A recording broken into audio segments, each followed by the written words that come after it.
take it from other sources. What do you do now?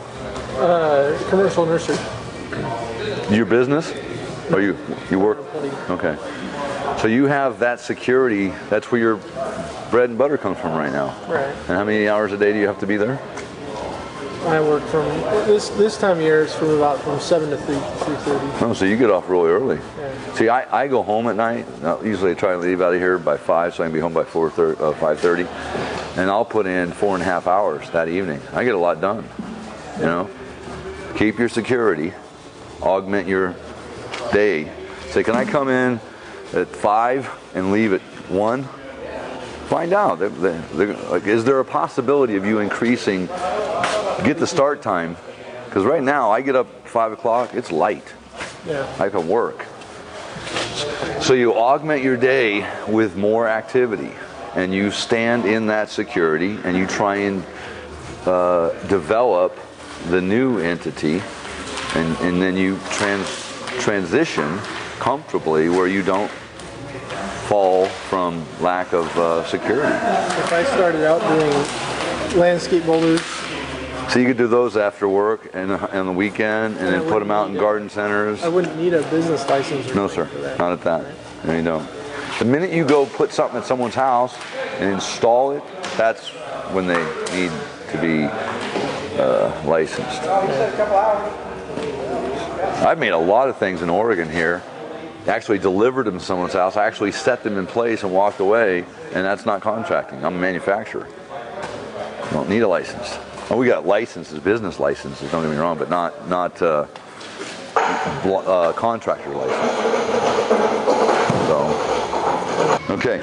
This we did yesterday, and I told you when we first made this interlock for the inside-outside corners, I saw two of them together, and I thought, hang on, I can wrap a column.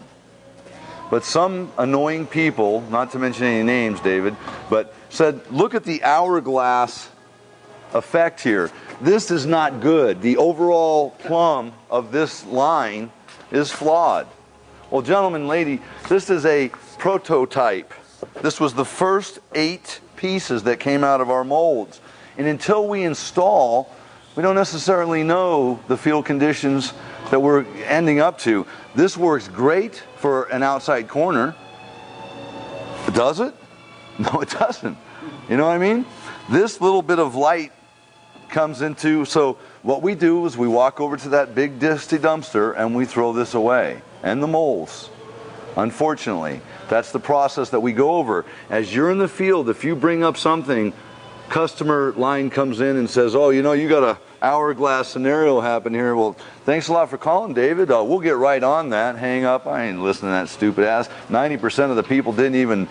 That's not good enough. If he was the only cry that we had, and he brought something that wasn't at my attention until you spoke, I didn't even notice it, David. I'm usually really scrutinizing that, but this can't go out. We're going to have it. You guys order something. I'll have new ones here pretty quick.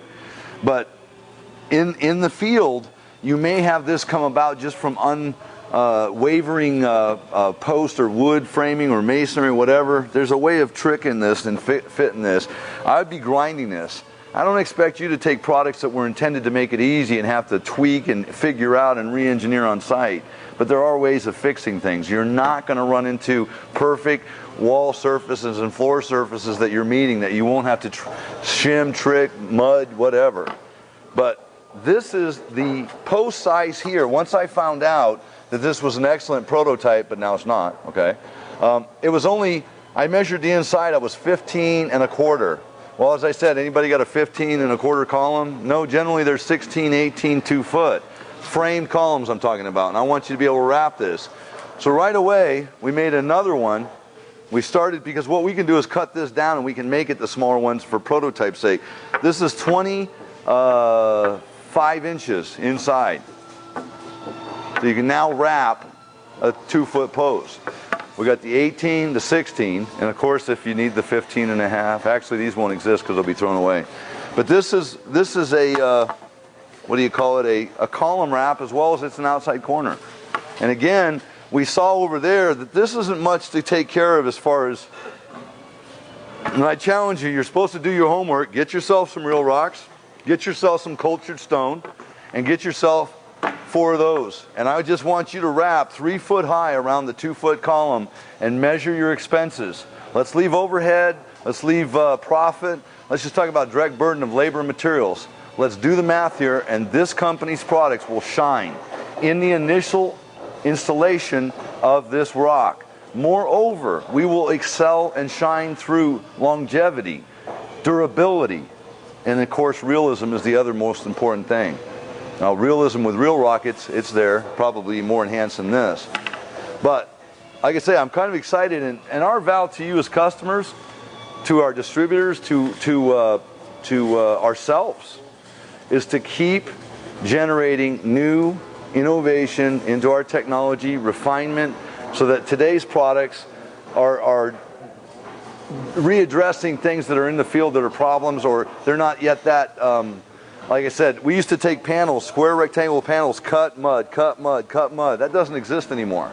This has revolutionized the artificial rock on the pillars, posts, whatever you're trying to do. So as we go forth, if you guys have any questions, you want something special made, you find a problem like this, David, if we'd have sold this to you, we'd have loved to hear from you and said, hey, check that out. If we were stupid enough not to see it, then we'd like a call like that. And we encourage you to find the phone or the email and get a hold of us if you have any problems whatsoever. We care. We want you to be successful, and you're not going to be successful with this. I'm not really going to do much work here. I think everyone conceptually has this down. Am I incorrect there about mudding these panels together? Am I wrong? Please, if I am, tell me. I want to give you the opportunity whilst you're here to exercise your skill level increase, or whatever you want to say. Are we live? Yep. Okay. Obviously here, we kind of saw the video on this up to this very point where we're at now. So I really haven't done anything. I was planning on doing some mudding here, but I got to be real honest with you. This space is really not conducive to this large of a class for everyone to get in here. And then I'd have to tar paper, or not, plastic off and cardboard this whole thing. You guys are pretty messy. I mean, let's be honest. So anyway, what needs to be done here is I'm a person that firmly believes in getting all my panels hung, then coming in and doing a little bit of fiber mud. Now I can reach down so far, and then what have I got to do? I get a stick with a paintbrush, and I believe it or not, I'll put a little mud on the end of that stick, and I'm a freak for inside mudding, you know that. But at the same time, I can address this with a little bit of outside mud and get it to where it's seamed, because if I pour this, guess what? It's going to flow out the cracks, isn't it? This one I actually built in a class, and the rebar was only this tall. The first pieces, you can see them. And I was going to do that. I was going to build them and then set them in place. And that proved to be a little more challenging by myself. I took this out of my truck, rolled it out, rolled it down on the hill, and then rolled it down onto this. Well, this is 160 pounds right now. That's not the way to do it. Now, if I had the help and stuff, I'd probably do it that way. But now I'm doing it singular piece. This one's not even finished wired in, where this one's tied. This one's just sitting here. The reason I didn't tie it is because I'm going to have to grind these bottom stones to where I bring that out. I do not find it acceptable to have that much void there. I want it a little tighter. So I could mud it, but I'm just going to grind it. I'm going to grind this one, and then I'll have less mud to do. So at any rate, the angle wall, notice that the pillars are going to be a separate. I talked about a cold joint here.